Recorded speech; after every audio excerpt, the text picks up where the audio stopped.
Darkcast Network, indie pods with a dark side. Hi, this is Kelly. And this is Jenna. And you're listening to ODFM. This episode is One Discipline from Murder.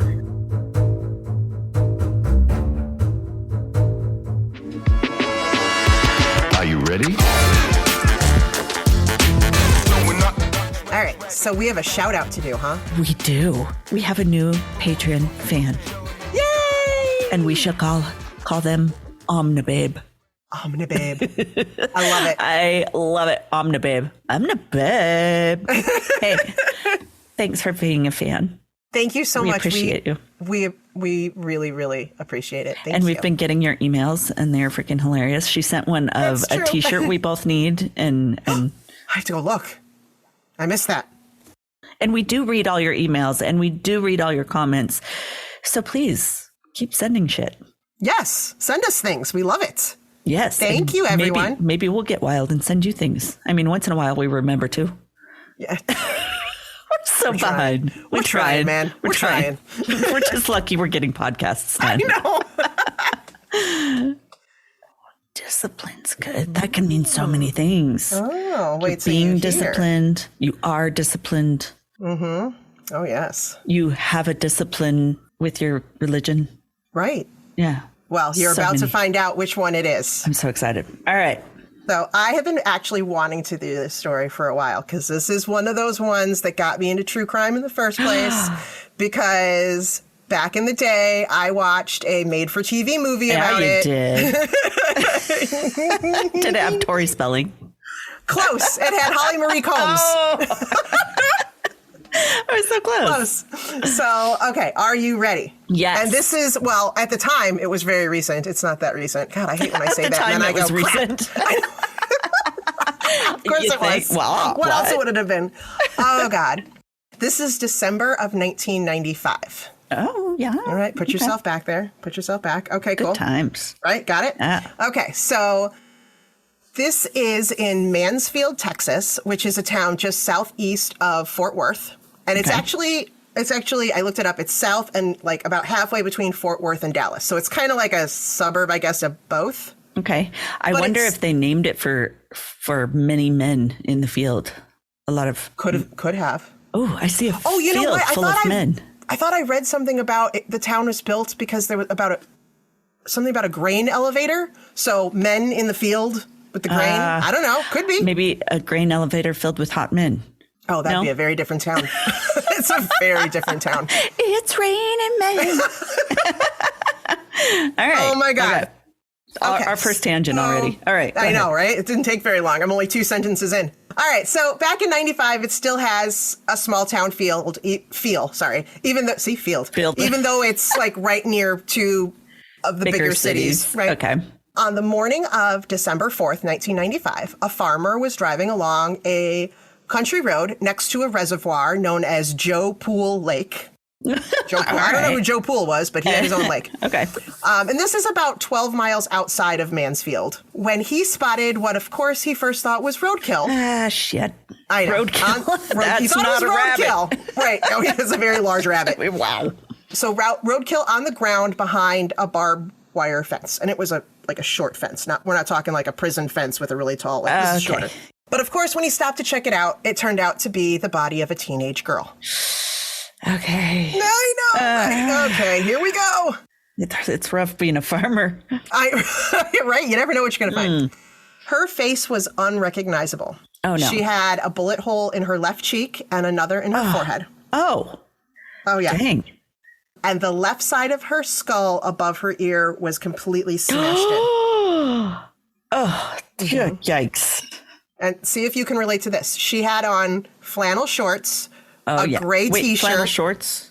Flannel shorts. Okay. Gray T-shirt, white socks with no shoes. Oh, yes. Pretty much the universal sleeping outfit of a teenage girl, right? Totally. And they were scrunched down. The socks were right, exactly. They had to be, the top had to be scrunched down. Yes. Very thick. Her shirt, however, said UIL Region 1 Cross Country Regionals 1995. So, so a sporty T-shirt. Sports. Yeah. Right? And her oversized flannel, boxer shorty looking that's things. what I was thinking, boxer shorts. There was no evidence of sexual assault because she was fully dressed. Oh, God. Very little signs that she had struggled or been restrained in any way. She did have some marks on her neck, but nothing like saying that she was tied down or held, Okay. Detectives didn't think that this was the work of like a rapist and that the victim probably knew her killer because there wasn't a lot of fighting back happening. Oh. It only took a few hours for police to identify her as Adrienne Jones, a popular 16-year-old sophomore from Mansfield High School. I mean, that name alone, Adrienne. Oh my God. Right? Adrienne. It's very mid-90s. Right? Super cute. Love it. Okay. Her parents, Bill and Linda Jones, were, of course, shocked and horrified. Mm-hmm. They had moved to Mansfield from Dallas in 1984 with their 3 kids, Adrienne and her safer place. 2 younger brothers, thinking it would be a safe place to raise their family. That's what happens. Don't think too hard. You can't run. You can't. There's nowhere to hide. It'll find you. Adrienne, who was also known by some as AJ, super cute, right? Cute. Right? She was a gorgeous blonde teen. Of course she was. Known as a big flirt. Mm-hmm. But mean, not the name. Promiscuous. Right. She wasn't but promiscuous. flirty and cute. Yeah, she was charming. just very flirty, very boy-friendly, very happy, friendly. See, and in boy terms, that would be known as charming. Oh, right. Oh, charming. And they in use girl that word? terms, well, no, but... But in girl terms, we're always called flirty instead of charming, which right, is the same thing. Yeah. No, yeah. Bill Jones was very protective of his daughter. Okay. Thinking that he could keep her from this kind of danger. Bubble her out. Oh. Right? He really tried. If she was going to a movie or an amusement park with friends, she had to come back and show him her ticket stub. Okay, that's a little... When she got home. Yeah, oh, yeah. You got to give a little trust first. Right? And then... Adrienne had been caught sneaking out of the house a couple times to meet up with friends. So Bill had nailed her bedroom window shut. Whoa. Pretty extreme. I just keep thinking fire hazard, but that's my anxiety. Absolutely. It's like, oh my God. I think of the movie Girls Just Want to Have Fun, where he like... Oh, totally. Totally. Right? And it just makes you rebel more because you're like, I'm going to get out of here. Exactly. Oh, no. And only a few weeks before the night of her murder had she been allowed to stay out past 9 p.m. on the weekends. Oh, God. Right? She's 16. Nothing's even starting by 9. Like, you don't even get off of work by 9 if you work as a teen. Right. Like, yeah. Shit, like closing shift at most places where you worked would be like 10 at least, right? Oh, that's how it was for me. Oh, gosh, right? No. So, but Adrienne wasn't what you would, at least not what I would consider a wild child. No. She took honors classes and did great at school. Okay. She was an athlete who had played soccer until she got a knee injury, and then she joined cross country. Oh, man. She had a part-time job at a fast food restaurant. I'm assuming she wasn't allowed to do the closing shift then. I guess. That would be my guess. I don't know. Oh my gosh. But she was extremely friendly and said hi to everyone. Like that said, I read somewhere that they put her in the drive-thru because she was always very cheerful to the customers and stuff. So it wasn't just that she was flirty. She was just very friendly and outgoing. Yeah, exactly. Aww. According to her mom, Linda, she would spend hours putting on makeup just to look like she wasn't wearing any. I know that. I can relate. Yeah. Oh, yeah. Way too well, right? Hold on, I gotta put my makeup on. But it doesn't. That's the point. It looks like I woke up this way. I want to look like I don't have zits all over my face and shit. Exactly. Oh. And when her mom asked why all the effort, Adrienne would reply, "You never know who you might meet." She was just very optimistic and I know, right? Only hours before the police showed up at their door did the Jones family realize that Adrienne was missing. Adrienne was not home at 6 a.m. when Linda woke up. Okay. But that wasn't alarming. She assumed she got up early to go for a run before school because that was something she was known to do. God, I wish I was that. Right? That's what I'm saying. Like, dang. How wild can she be? Yeah. Like, I'm just, Every moment of her day is taken up by something, it seems like. But then she did get a call from the school saying that Adrienne had not shown up.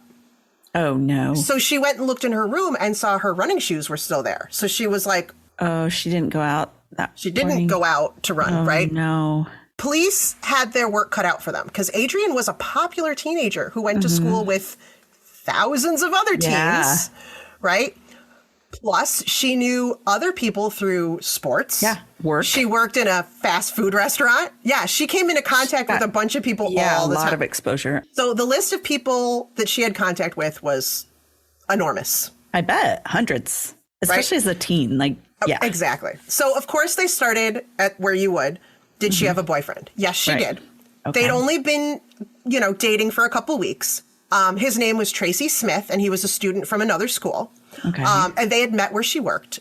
Linda told police that the night before her murder, they had allowed Adrian to speak on the phone with Tracy for a few minutes past her usual 10 p.m. cutoff. She wasn't allowed to be on the phone past 10 even. My God, people. Like, whoa, Right? let go of the leash a little bit. Holy shit. And the only reason they gave her this leeway was because he had been out of town that weekend with his family.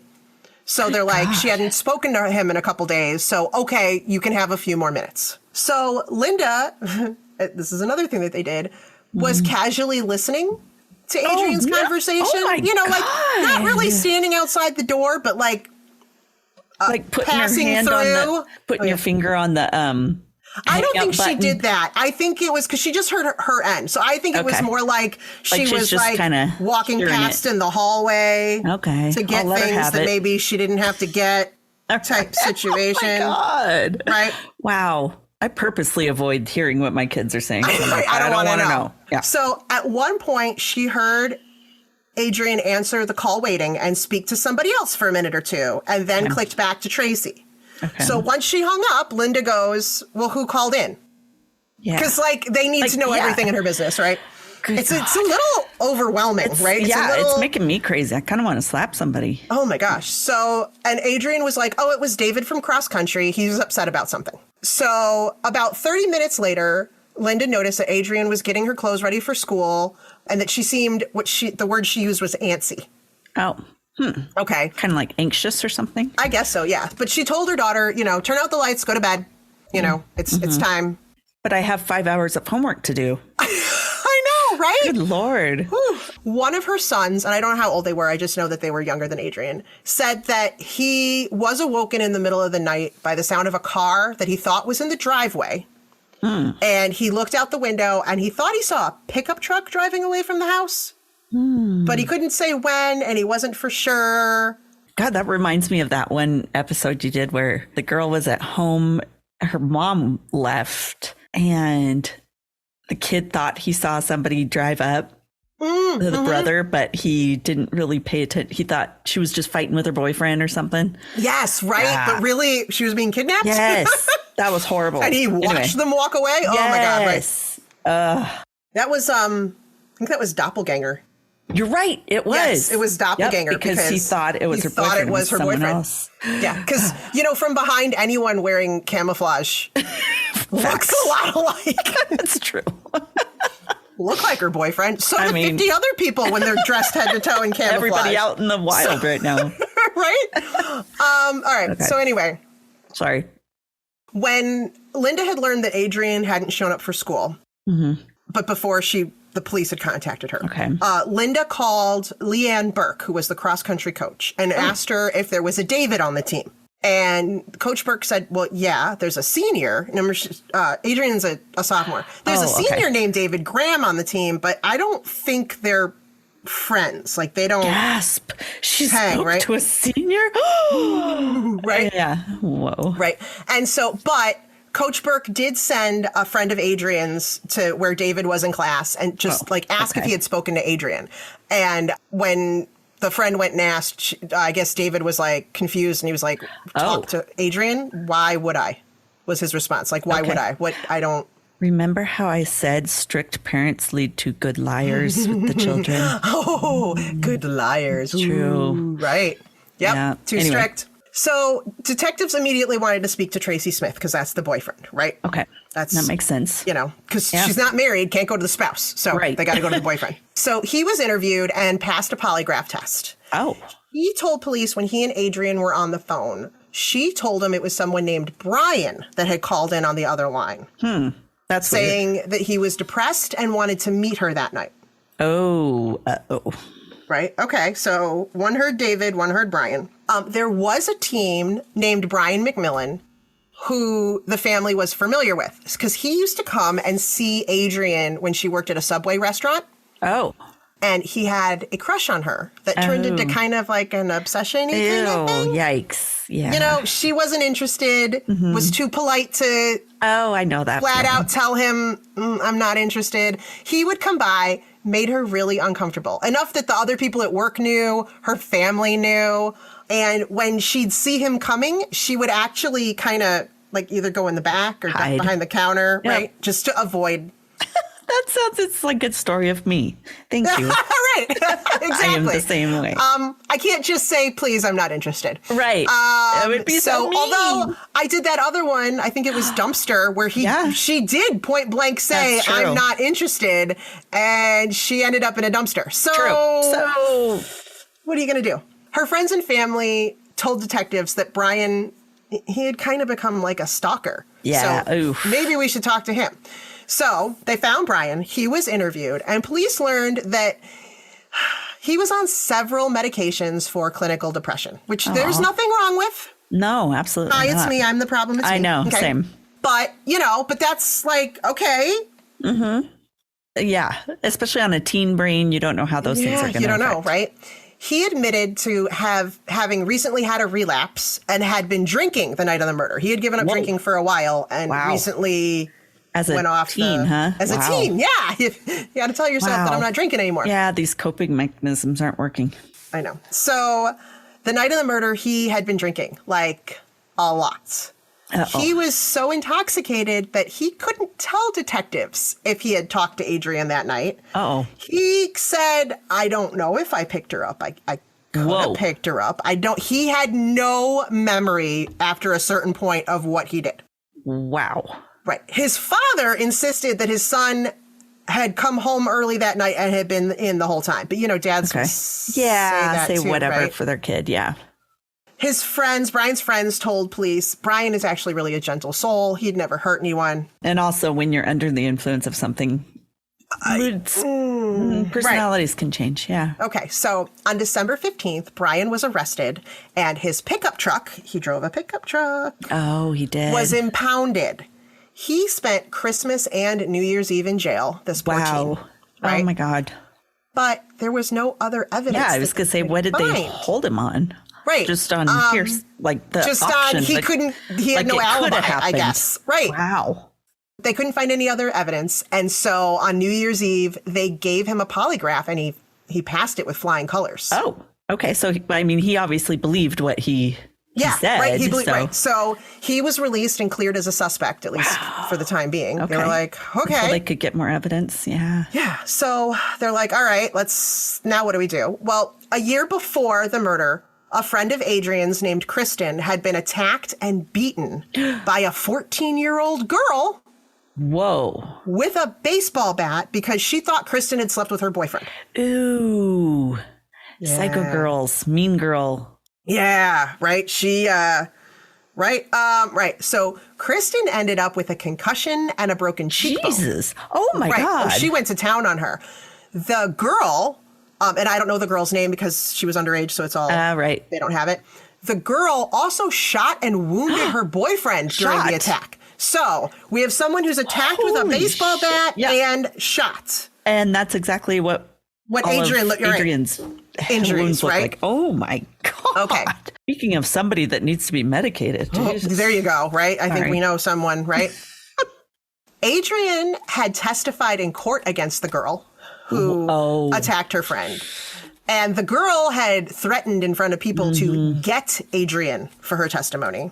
Mm-hmm. So, however, the girl had a solid alibi for the night of Adrian's murder and passed a polygraph. She was in jail.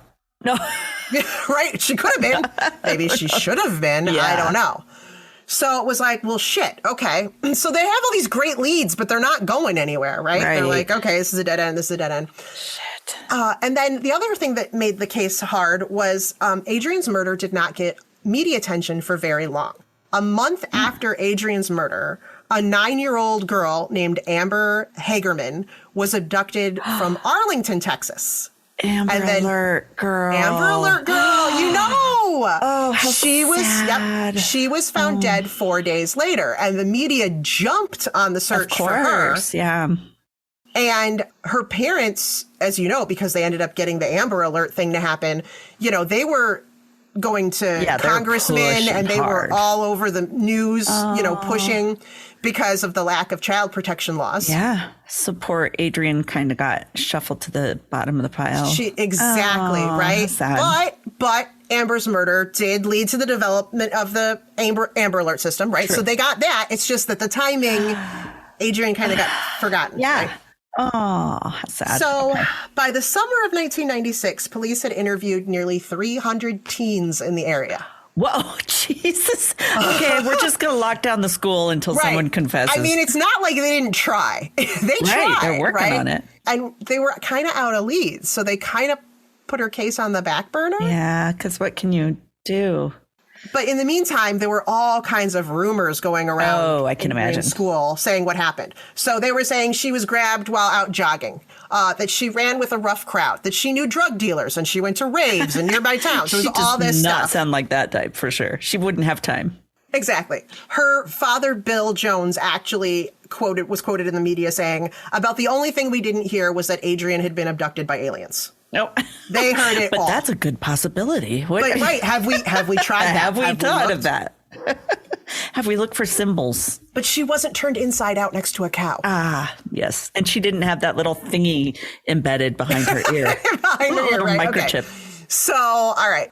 Linda Jones, distraught mother, would frequently drive by the site of Joe Pool Lake hoping to run into her daughter's murderer. Oh, my God. You know how That's sometimes torture. murderers will visit the scene? Yeah. So right? She consulted psychics looking for answers. Oh, God, yeah. Doing it all. Bill and Linda kept Adrian's room exactly as she left it, and every night they would turn on the lights and open the curtains so that people passing by could see right into her room. Oh, that's as like a way to keep her memory alive. Oh, God, right? Oh, yeah. Horrible, right? Mm-hmm. But police don't know what else to do. Yeah. And then August 29th, 1996, so not quite a full year, right? Because that was December. August 29th, detectives got a call from an attorney at the U.S. Naval Academy in Annapolis, Maryland, asking if they had an unsolved murder of a teenage girl. Whoa. Across the U.S. first thing. So who confessed? Rando. We're going with the Rando. For sure.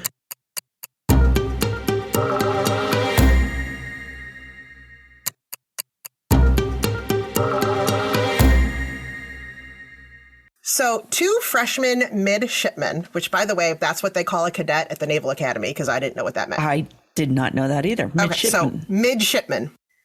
Okay, so 2 freshman midshipmen named Mandy Gotch and Jennifer McKierney reported to a Navy chaplain that the previous day, which was Saturday, August 24th, their roommate, 18-year-old Diane Zamora, who was from Crowley, Texas, told them a crazy story.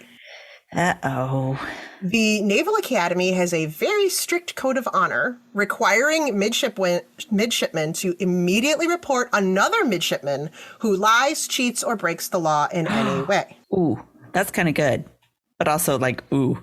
Right. Okay. So the previous night, the 3 young women, who were roommates, had been talking to Diane and questioning her as to how serious her relationship was with her boyfriend, who was 18-year-old David Graham. Okay. Who was spending his freshman year at the Air Force Academy. Oh.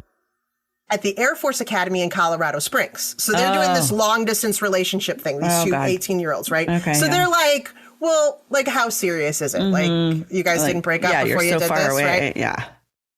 And Diane's like, no, we are so committed to each other that we would do anything for each other. In fact, we've even killed for each other.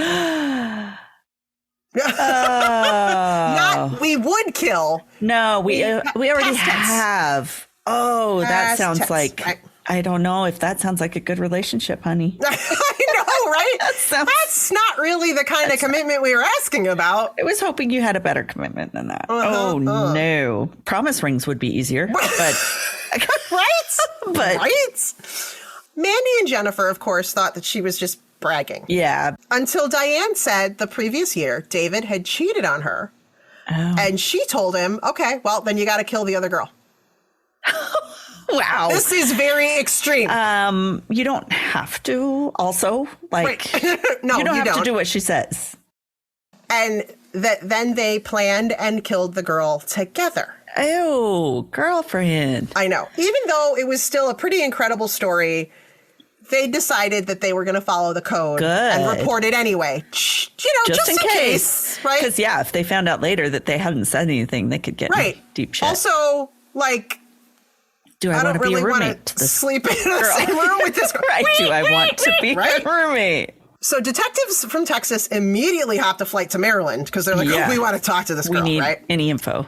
Right. So she told them, well, I just made up the story to seem tougher to the other midshipmen. Like, freshman year was really tough.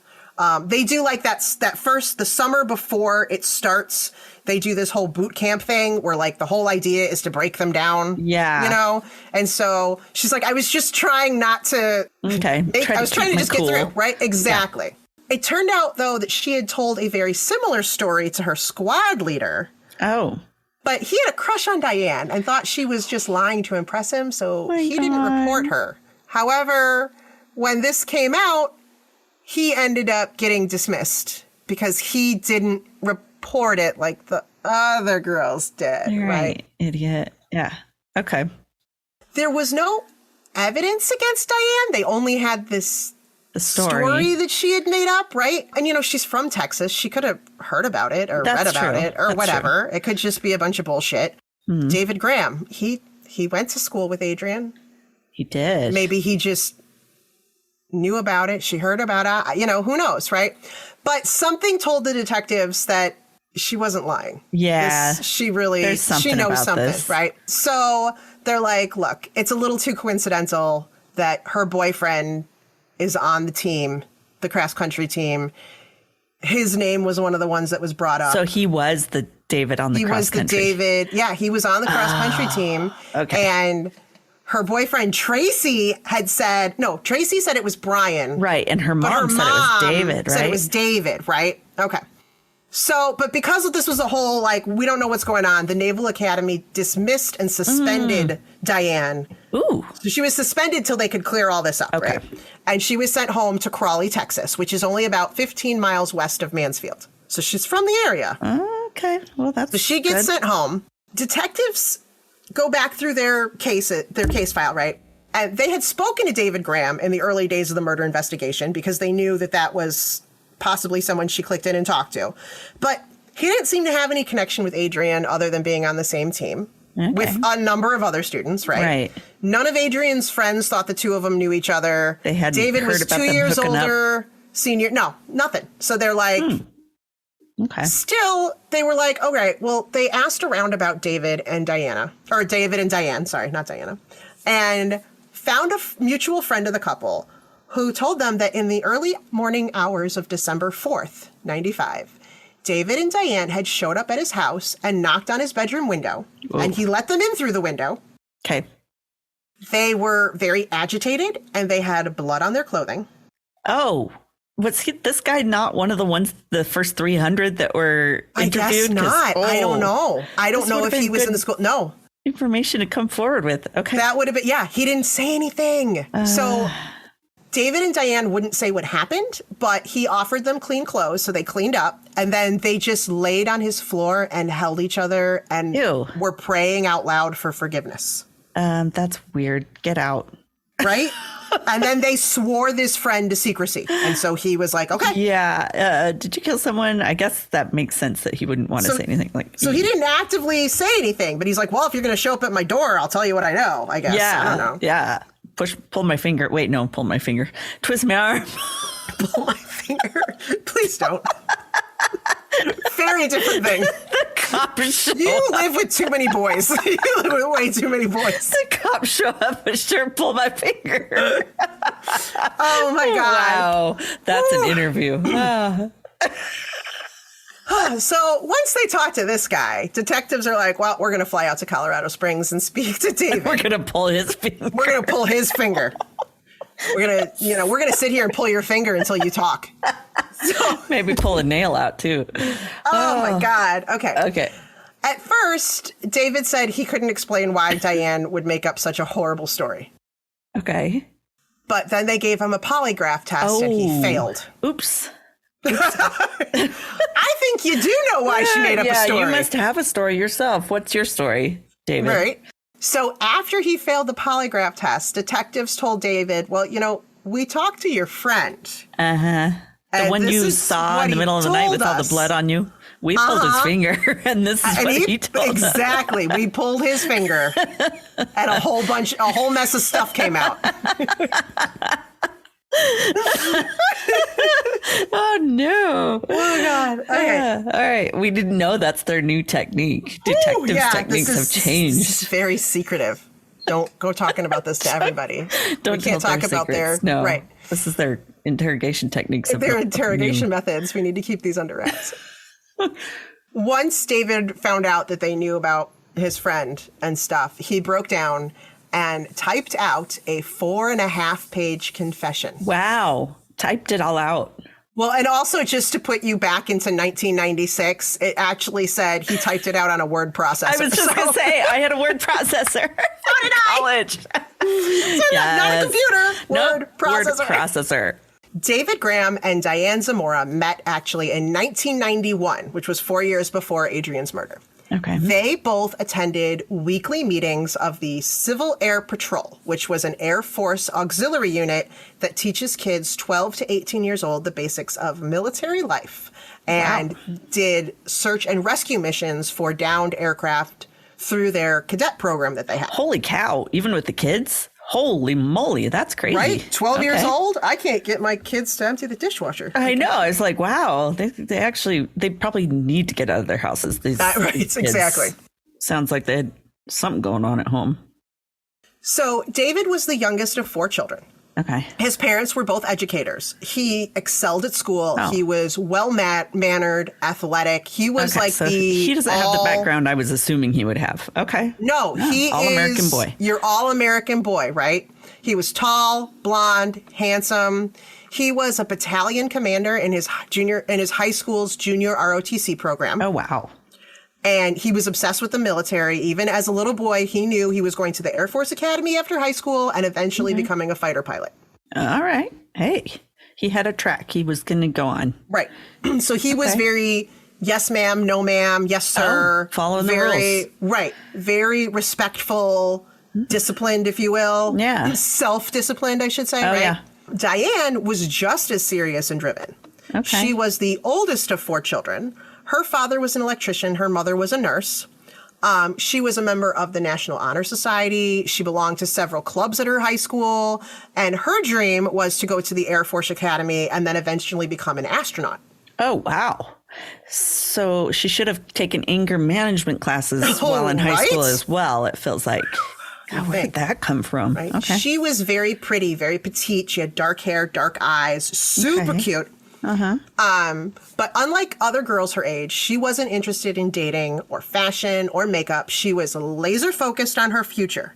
Yeah. Like she got up early in the morning before school to study. She studied after school. She was like, this is what I want, and this is what I'm doing. Okay. That's awesome. In fact, she looked down on other girls her age who let their boy craziness distract them from what was important. That was my problem. Yep. Right? They're so cute. It's very distracting. It's hard. Get out of my life. But everything changed when David and Diane became friends through that Civil Air Force patrol. That makes sense. They had similar dreams and ambitions. See, she got the boy crazy bug too. Right. Well, he fit the mold, right? He fit everything she wanted. Exactly. They wanted all the same things, right? They understood each other. They were both very driven, very disciplined, both obsessed with the military. Planes. I think it was just like the military in general, if you will. They actually started dating in August of 1995, just before the beginning of their senior year of high school. And of course, just a handful of months before Adrian's murder. Yeah. They were immediately inseparable. But to the point of unhealthy. Yeah, like it was too codependent almost. Right? People said that when they were around each other, they always had to be touching. Oh, that's odd. You know what I mean? Like Yeah. they had to be like near each other, or one person holding the other one's hand, or like someone described it as David would put his arms around Diane, but he would hold her like he was either holding on to her or protecting her. Yeah. It was like too much. Odd. You know, and like, remember like when you're a teenager and it's the first time you're in love and it's just like all encompassing? Yes. Yeah. Totally. They were both like totally in it. Hot and heavy. So much so that after only a month, they announced their engagement to their families. Whoa. Right? In high school. Slow down, Yikes. yo. Dude, you don't even have a job yet. Or maybe you do, but it's not going to pay anything yet. Well, they had a plan. Their plan was they set the date. It was August 13th of 2000. Okay. Right after each of them had graduated from the Air Force Academy. Okay. David had sold several of his hunting rifles and bought Diane an engagement ring. Whoa. Like she had an actual ring and everything. Holy balls. Right? I was like, damn. Wow, I used to try to be like, maybe we shouldn't split it. Maybe you could afford to take me to a movie. Like it was like, right? What? Jeez, damn. Wow. Diane had been brought up in a very religious family and had always said that she was not having sex till marriage. Okay. Yeah. But apparently when she got engaged, it was like, close enough. Like, I said I was. I mean, I got a ring, right? I mean, yeah, right. But them taking it to that next step, especially at that age, just fueled the jealous and possessive side. No. Right, of their relationship. Yeah. Like, it just made it that much more intense, like scary intense. Because that's what we need. That's what we want with teens and hormones and... Right. Oh, my God. Right. So somehow, which I don't understand because she was so disciplined, Diane missed the deadline to apply to the Air Force Academy. What? Oh, she I got don't know. distracted. I thought that was really weird. I guess she got distracted. It was David distraction, see? She made fun of those girls and then it happened. Yeah, see? Yep. Yeah, see what happened? She just, like, okay, fine. We got a new plan. She applied to the Naval Academy and got accepted.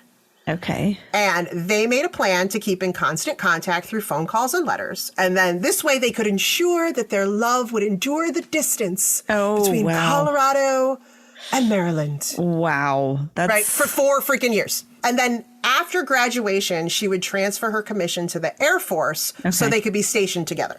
Because God forbid they should do anything separate. Yeah. Oh, shit. It might have been like a blessing that she got put somewhere else, because had they been together during that, cow. Dang, insanity, right? He might have looked at someone else and they'd all be dead, right? But according to David's typed confession, a few months into their relationship in November of 1995, he gave Adrian Jones a ride home after a cross-country meet in Lubbock, Texas. He gave her a ride home. God forbid. Yes. Okay. Right. So there was this cross-country meet in Lubbock, Texas. I didn't look that up. I don't know where that is, but I assume it's in the vicinity. It's in Texas. But rather than, this is just according to his typed confession. Don't have anyone else to go off of. Rather than give him directions to her house, Adrian directed him to an empty school parking lot where they had sex before he took her home. Okay, she doesn't sound like that, but you never know. You never know. No, and several of her friends later were like, she really wasn't the kind of girl that went after someone else's boyfriend. But yeah. And probably he had a part in it too. If yeah, I'm sure he wasn't like, no. Like, oh, don't touch me. Oops. I couldn't resist. My pants fell off. Oh, So as they do. I said no the whole time I was taking off my clothes. But apparently guilt and shame ate away at David, and he eventually told Diane what happened. Oh, God. And a quote from his confession said, "She screamed sobs I wouldn't have thought possible for an hour." Yikes. Also a red flag. Oh, right. She said she felt betrayed, deceived, and forgotten. Well, for sure, yeah. And while she was screaming and sobbing, Diane slammed her head repeatedly into the wall and floor. Yeah, she for sure needs psychiatry going on. Oh, right? Dang, girl. She said the only way David could make up for what he did would be to kill Adrian. Nope. And if he didn't, he would never see Diane again, and that she might even kill herself. No. come on. One of those. Yuck. Run away. His confession also included these quotes. And I had to narrow it down because there were a lot of crazy things in this. It was a 4.5 page confession. Holy shit. Okay, so here's one quote. Her beautiful eyes have always played the strings of my heart effortlessly. Wow. I couldn't imagine life without her. Not for a second did I want to lose her. Well, then why did you sleep with another girl then? For first, right. But also maybe you should go to poetry school. Okay. Then he said, I didn't have any harsh feelings for Adrian, but no one could stand between me and Diane. And then my personal favorite, when this precious relationship we had was damaged by my thoughtless actions, the only thing that could satisfy her womanly vengeance was the life of the one that had, for an instant, taken her place. Jesus. Is this a romance novel? What is this? I feel like Shakespeare's coming out of he's been reborn. He had a whole nother life where he could have been a writer. Seriously, he could have gone back and made some plays or something, but nope. Damn, he's ready to write a total romantic. He's ready for a rom-com or something. I don't know. He's the next Nicholas Sparks, and he didn't even know it. He missed his calling. Yeah. The plan was to convince Adrian to come out of her house and get into a car with David. And either by saying he wanted to talk or by suggesting that they hook up. There were two different possibilities. Diane would be hiding in the car. Right. They would drive out to Joe Pool Lake, break her neck, and then sink her body to the bottom of the lake using weights. They planned this all out, right? Didn't happen as easily, obviously, as that. So it was David who had buzzed in the night of December 3rd while Adrian was on the phone with her boyfriend. And I guess she told her mom that's who it was. Yeah. And maybe because she had hooked up with what's-his-face, that maybe she didn't want to tell her boyfriend the name David. Right. Yeah. So she said, Brian?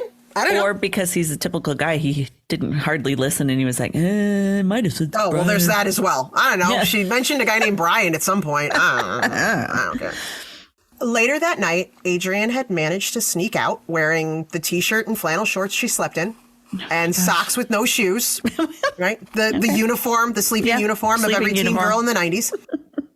And got into a car that David was driving. The car was a green Mazda Protege hatchback, so not a pickup. I don't know. I think her brother was losing his mind. And it belonged to Diane's mom. Oh, wow. Uh-huh. Oh, yeah. And Diane was hidden under a blanket in the hatchback. Oh, my God. Okay. This is psychotic. It really is, right? Do you see why it was such a good made-for-TV movie? I was so into it. It's creepy. Plus, when it came out, I was only a handful of years older than these people. And I was it feels like, oh my God, it could have happened to me. Right. When they arrived at the lake, Adrian reclined her seat, because, hey, we're going to get busy or something. I don't know, whatever. Her seat was reclined. Okay. And David leaned over like he was going to kiss her. And then Diane popped out from the back. Hi! Hi! Bet you didn't know I was going to be here, bitch. Yeah. So it's Brittany, Pull my finger. Pull my finger. Jesus. Oh, my God. Okay. So Diane pops out, and Diane freaks out. Shocker, right? Yeah. She didn't just go, threesome. What did they think she was going to do? I don't know. Adrian freaks out, and David tries to hold her down, and they both try to get a hold of Adrian's neck. But, she wasn't just sitting still. She was... you're going to fight. Squirming and shit, right? And trying to, Yeah, get off of me. Turned out it was harder than they thought it was going to be. Yep. That's how it usually is. And then Diane asked Adrian if she had slept with her boyfriend. Okay. And, again, this is just from David's confession. Adrian admitted she had, but she really didn't have any feelings for David, and she felt really guilty about it. I don't. Why should she? She's not. I don't know. And I don't know if she thought, Diane was going to go, all right, cool. I don't know what she thought was going to happen. Yeah, But Diane lost her shit again and began screaming at David. Because, she's... You already told her. I know, right? Okay. And so David, again, tried to hold Adrian down and grab her neck. Oh, God. That's when, again, this is just according to David. Okay. Diane grabbed one of the 25-pound weights that they had brought and swung at Adrian. But she missed twice. Nope. Whiff. Yeah, It's like when you're playing golf and you... Right, exactly. She missed twice, but she struck her on the third try. Okay. And the side of Adrian's head was smashed in. Jesus Christ. And she's bleeding profusely. Yeah. All over her mom's car? Uh-huh.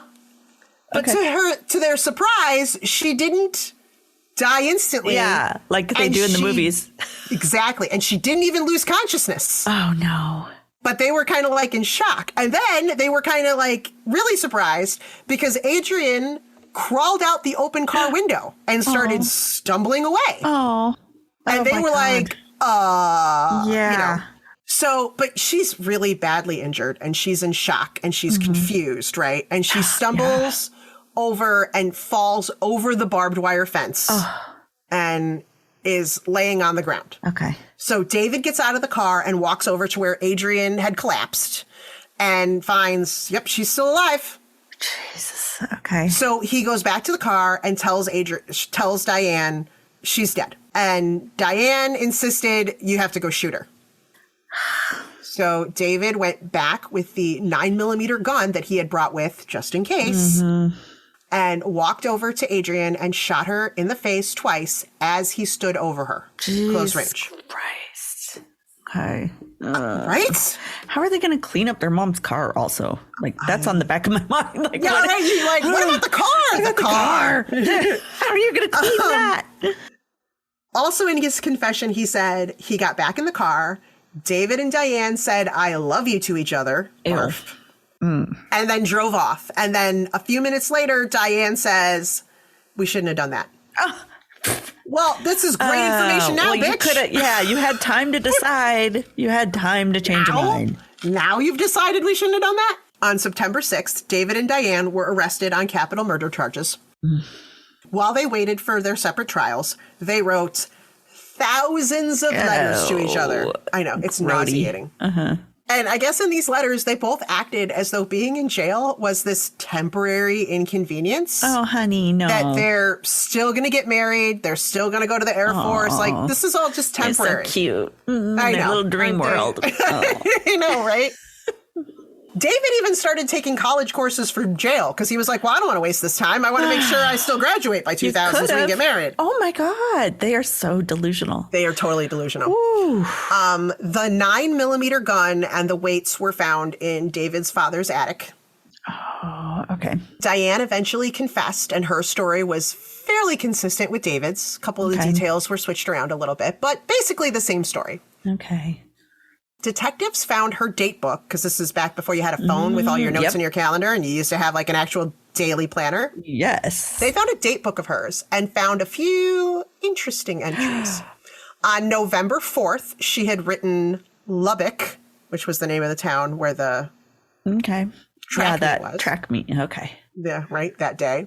And then on December 1st, she wrote Confession. Oh. So that must have been when David told her about ride home, the ride home. Yes, the ride. And then on December 4th, she wrote 1:30 a.m. Adrian. For when they did the deed.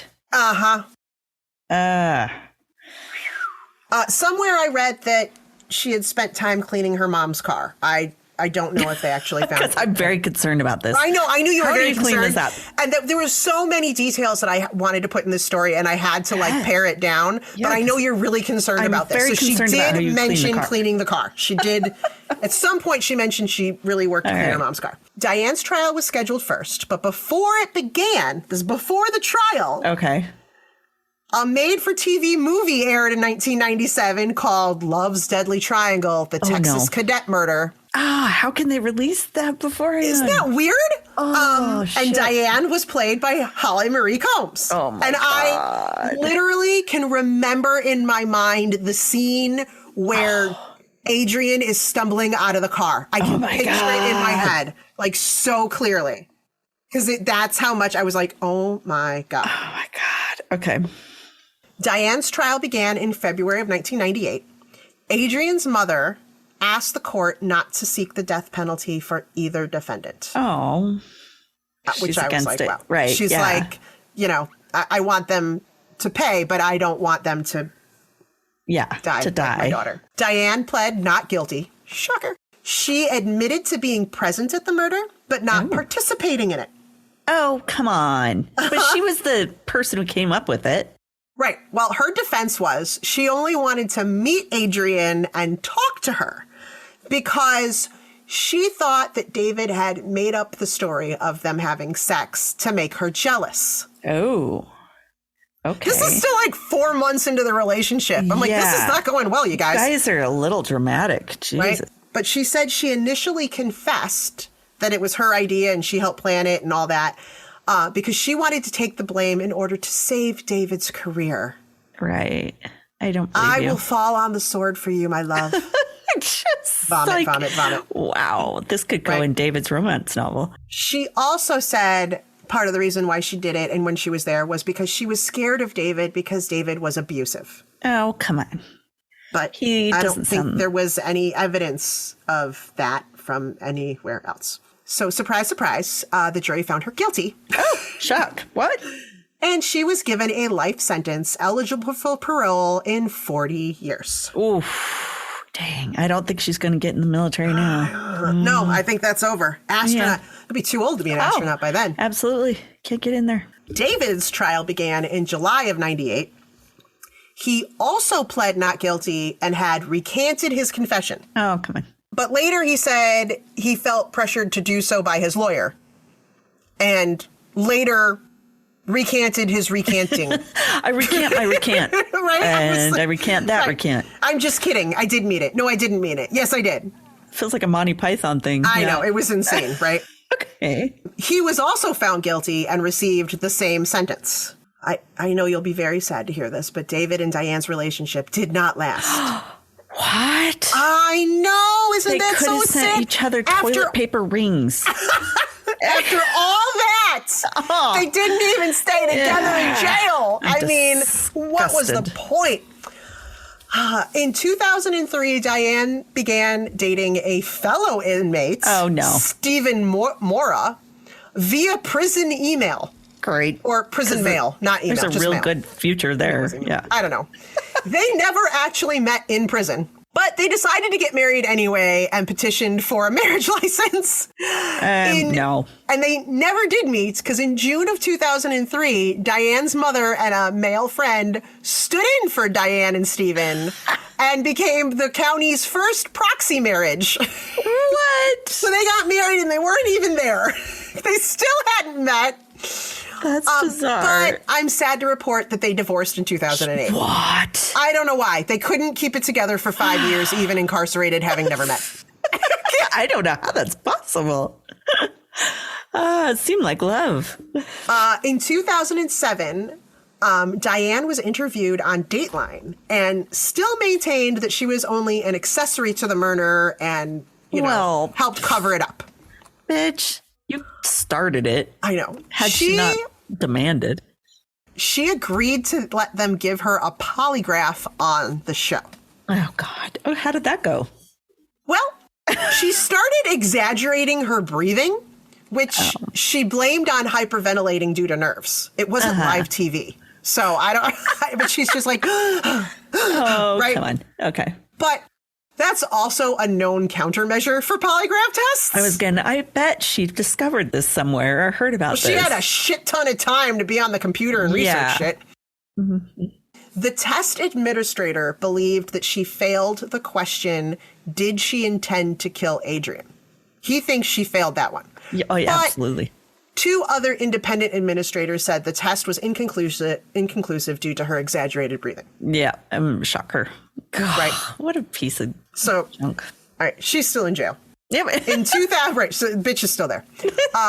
In 2010, David announced that he had also gotten married in prison. I don't know to who. Okay. But he also earned his bachelor's degree in criminology because I'm pretty sure that's what all people major in that, and they become lawyers. Lawyers, yeah. Right? They become lawyers, yeah. How do I get my ass out of here? No shit. And he also mentioned that he was working to become a pastor and start his own ministry in the prison. A cult. So he's still fun. Right. He still has many goals. He's still very disciplined. I kind of feel like heavy labor or hard labor needs to come back for prisoners. Right?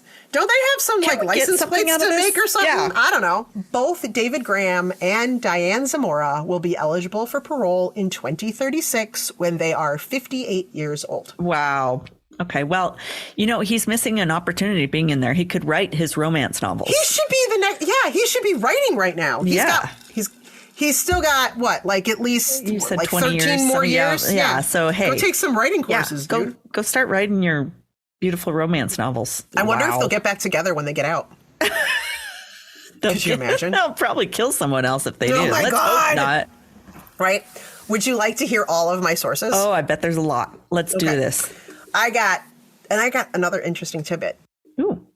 TexasMonthly.com, DallasNews.com, LoriAJohnston.medium.com, CaseLaw.findlaw.com, and then Murderpedia and Wikipedia had all kinds of goodies. But here's the weird thing that I found. When I'm doing my research, only Diane Zamora had a Wikipedia page and a Murderpedia page. If I looked up David Graham, he wasn't in there. Interesting, because she's the mastermind and he's just considered the lackey. Even though she keeps insisting that she was an accessory, I'm just riding along. I thought that was really weird. And if I Googled either David or Adrian, I kept getting articles related, they were all featuring Diane. They were in there, but she was the main person. I was like, why can't I effing find anything? Because I was trying to find out, well, who did David marry? Couldn't find it. Who did, what else? Adrian had a find a grave thing. But I was like, what the hell? Everything was Diane Zamora. I wonder why she was such a focus. Uh-huh. The media got really weird. Yeah, kind of obsessed with her instead of anything else. Well, she seemed to lose her cool a little bit less. I don't know. I just was I found that really weird. Right? Yeah. Well, and I can't believe the courts let them put out that movie before Isn't that the trial. Crazy? Because then you can't get a fair trial. Yeah. Hardly. Oh, it was apparently all of it. I don't remember the trial, but I do remember watching that movie. I still remember watching that movie. Wow. Oh my God. I totally remember watching that movie. So, and there were books and stuff too, but I just remember that. Anyway, that is one of the stories that got me into true crime, because I just thought, there was that, and there was Amy Fisher. What choice did I have? Seriously, you have to get drawn in. Right? Well, thank you, Diane and David, for bringing Jenna into our scope. I'm just a product of my environment, man. I don't know. It's not your fault. It's not my fault. I can pull your finger and we'll find out. No torture. So, all right. Well, thank you, everybody, for listening to us again. Thank you for listening. We'll see you next week. Bye. Bye. Oh, and don't kill your boyfriend or girlfriend or other ones. Just follow along with us and watch other people do it. There you go. Yeah. Listen to us for more tips. Hey, Oddies. Thanks for listening to another episode of ODFM. If you're a longtime listener, hey, we cannot thank you enough for your continued support. And if you're a new listener, thanks for giving us a try. If you like us, please drop us a like, subscribe, or rate us so we can share our stories with more people around the world. And if you'd like more information, like links to our podcast and socials, along with our Patreon fan page, those links are all on Linktree under ODFM Podcast. That's linktr.ee/ODFM Podcast. Side note, you guys, we're obsessed with fan art, and we love making things with it, like stickers for our fans. So if you'd like us to use your designs, send it to us at odfmpodcast@gmail.com. And if we use your design, we'll be sure to send you a sticker. Thanks for listening to another episode of ODFM, hosted by Kelly DeVries and Jenna Swanson. Production and editing by Kelly DeVries. Theme music by Eric Swanson. ODFM is a satirical true crime podcast for entertainment purposes only. The stories you hear are serious and true. The comments and opinions are not. We apologize if any of our content is harmful or disrespectful.